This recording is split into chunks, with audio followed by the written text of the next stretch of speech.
সিরিজের তৃতীয় ওয়ানডেতে সন্ধ্যায় ওয়েস্ট ইন্ডিজের মুখোমুখি হবে বাংলাদেশ। হোয়াইট ওয়াশের লজ্জা এড়ানোই লক্ষ্য। দুশ্চিন্তার কারণ টপ অর্ডার ব্যাটসম্যানদের অফ ফর্ম। কক্সবাজার ঘুরে ঢাকায় আইসিসি চ্যাম্পিয়ন্স ট্রফি প্রদর্শনীর জন্য রাখা হয়েছে বসুন্ধরা সিটি শপিং মলে। টুর্নামেন্ট ঘিরে বড় স্বপ্ন সমর্থকদের।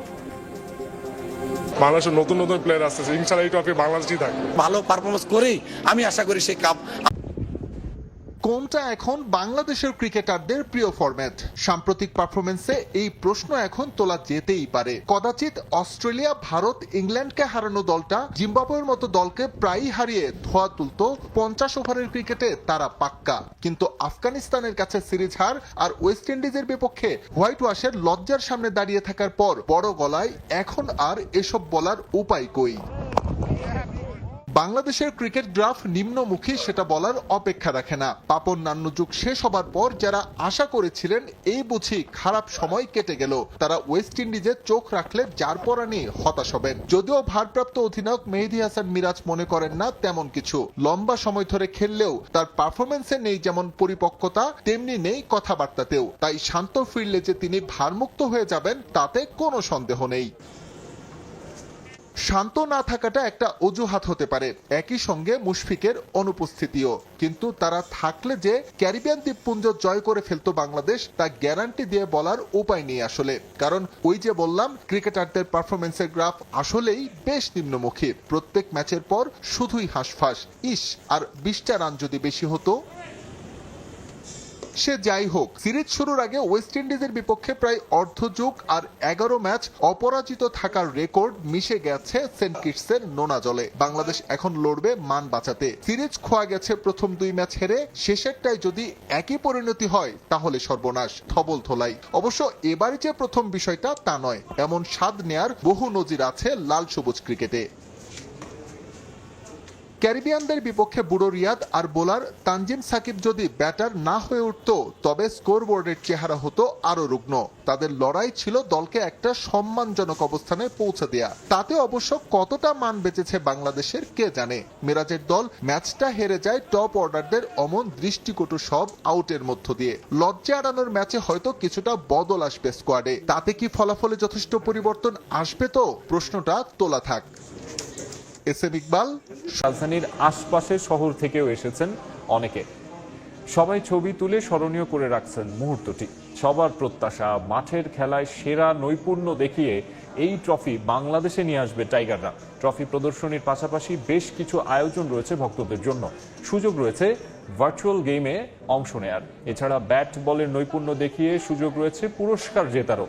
আগামীকাল মিরপুরের হোম অফ ক্রিকেটে ট্রফির সঙ্গে ফটো সেশনের সুযোগ পাবেন ক্রিকেটার, বিসিবি অফিসিয়াল এবং সংগঠকরা। এরপর ট্রফি যাবে সাউথ আফ্রিকায়। বাংলাদেশ টিম আগের তুলনায় অনেক বেটার খেলতেছে। বাংলাদেশের নতুন নতুন প্লেয়ার আসতেছে, ইনশাআল্লাহ এই ট্রফি বাংলাদেশই থাকবে। এটা সবার কামনা। এই ট্রফি এই যে কাছে এসে তার ফটো সেশন সেলিব্রেশন করতে পেরেছি, এটা সত্যিকার অর্থে অনেক আনন্দের। আর এটা যখনই আমার বাংলাদেশের প্রিয় টিমটা কাজটা পারফর্ম করেই সেই প্রতিপক্ষ দলদেরকে পরাজিত করে যদি এই ট্রফিটা নিয়ে আসতে পারে, সেখানে আসলে শুধু আমি টাইগার কাছ না, 18 কোটি বাঙালি কিন্তু এই জিনিসটাকে দারুণভাবে উপভোগ করবে। মুন রাইডার্সের বকেয়া না পেয়ে এক সময়ের ফ্রাঞ্চাইজিকে হারানোর জিদ চেপেছিল এই প্রোটিয়া অলরাউন্ডারের মাথায়। তবে ইমরান তাহিরের প্রতিশোধ তো দূরে থাক, উল্টো ট্রফি জিতে ক্যারিবিয়ান দ্বীপ ছাড়ে টিম রাইডার্স। এবার দেশে এসে পাল্টা অভিযোগ ফ্রাঞ্চাইজি কর্তাদের। মিথ্যে দাবি তুলে দলের ভাবমূর্তি ক্ষুণ্ণ করা হয়েছে বলে মন্তব্য রাইডার্স টিম ডিরেক্টরের। উনি যেটা স্টেটমেন্ট দিয়েছে যে আমাদের পেমেন্টস, আমরা ওনাকে পেমেন্টই করিনি, এটা আসলে পুরোটা ভুল। পেমেন্টসের শিডিউলটাও পাঠিয়ে দিয়েছিলাম যে অক্টোবরে তাদের একটা পার্শিয়াল পেমেন্ট যাবে, সেটাও ইমরান ভাইয়ের কাছে পৌঁছানো হয়েছে।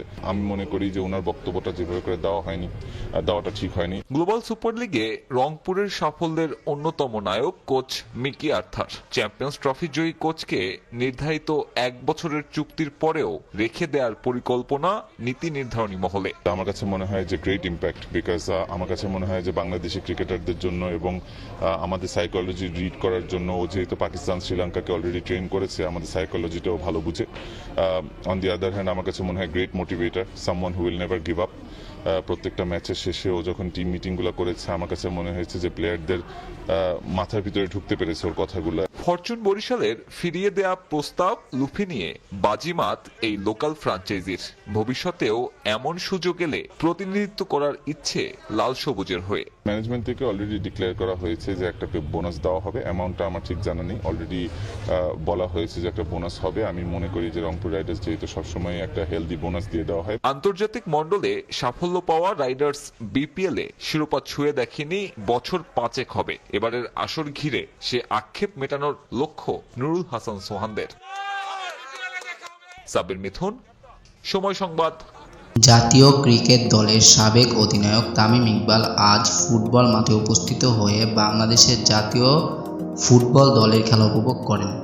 মালদ্বীপের বিপক্ষে জাতীয় আন্তর্জাতিক প্রীতি ম্যাচ দেখতে বসুন্ধরা কিংস যান তামিম ইকবাল। সঙ্গে ছিলেন তার 9 বছর বয়সী ছেলে।